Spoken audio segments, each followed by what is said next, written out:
Hi, it's Wayne from howtofish.com.au, and today it's a mullet challenge. I'm looking to get my personal best mullet. I'm fishing the Barwon River this morning. It's a low tide at the moment. It is rising, so that's good. Bit of a breeze, that's really good. Light levels are quite low. There was some cloud around, which made it very dark this morning, but the cloud's all gone, so I think we're going to get a bright sunny day. But otherwise the conditions are looking pretty good. My challenge today, my personal best mullet.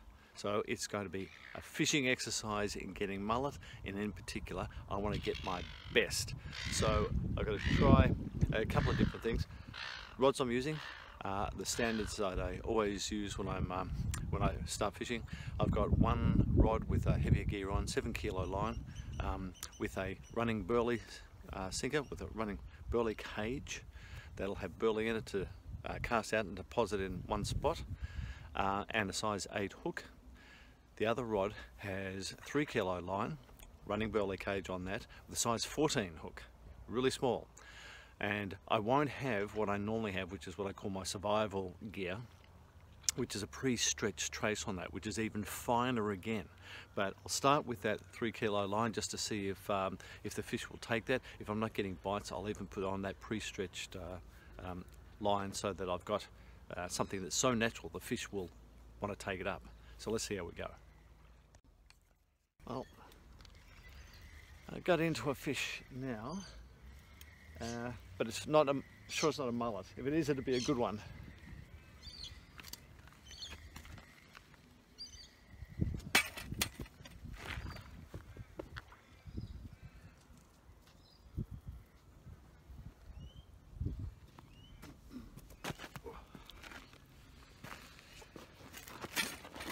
Whoa, no, it's a little trevally, which love the spicy chicken, which is one of the baits I'm using.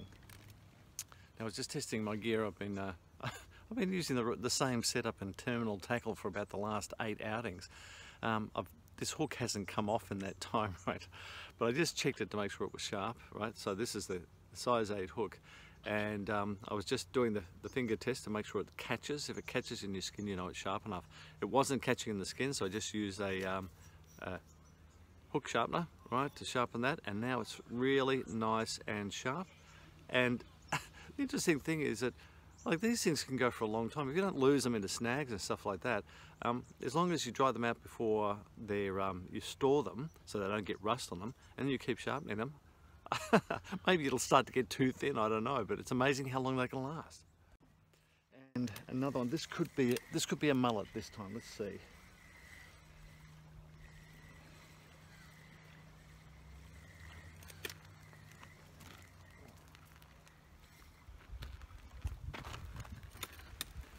No, it's a whiting. Okay, so that's a bit unexpected. Nice little catch. I'll put it back, but okay, nice to catch something a bit different. A whiting, beautiful. Still not part of my challenge though. Well, I don't know how this works. I mean, my biggest baits are always taken by toadies. I guess they don't have a huge mouth on them, but this one took, you know, half a prawn on a size 8 hook, and this is not a big fish. Anyway, I'll put it back. Get this one out there.